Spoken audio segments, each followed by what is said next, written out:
Brilliance Audio presents The Plastic Magician by Charlie N. Holmberg, performed by Sarah Zimmerman.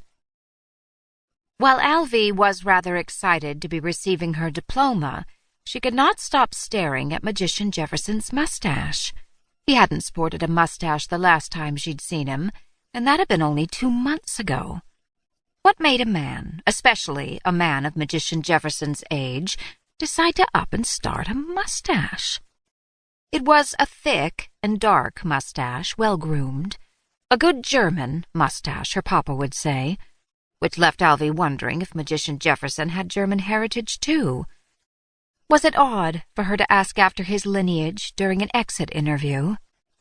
2 months. The mustache had to be at least 1 centimeter long. 10 millimeters. At roughly 60 days of growth, presuming the length of the hairs had not been trimmed, that was a growth rate of 167 micrometers per day. Magician Jefferson cleared his throat rather violently, the noise of which broke apart all the numbers piling up in Alvie's head. She blinked, coming back to herself, and lifted her gaze from Magician Jefferson's mustache to his eyes. "Are you listening, Miss Brechenmacher?" he asked. She stiffened in her seat, back straight, and quickly swept a piece of too wavy chestnut hair behind the thick rim of her glasses. "Yes, sir. I mean, mostly." Focus, Alvie.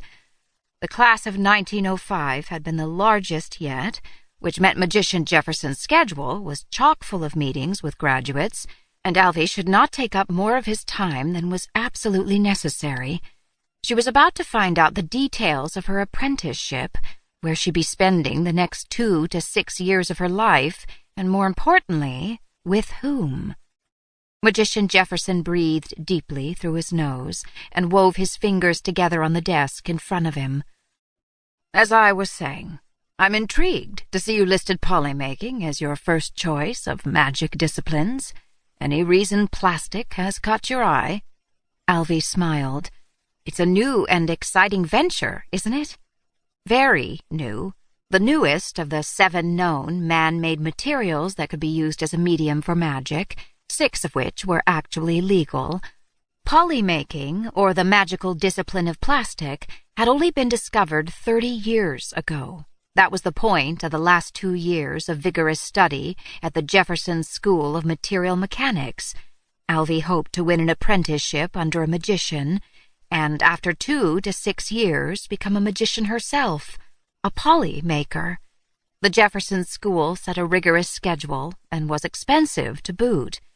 If students couldn't learn all they needed to in order to become responsible, ethical, and well-rounded apprentices within 3 years, they were cut from the program altogether.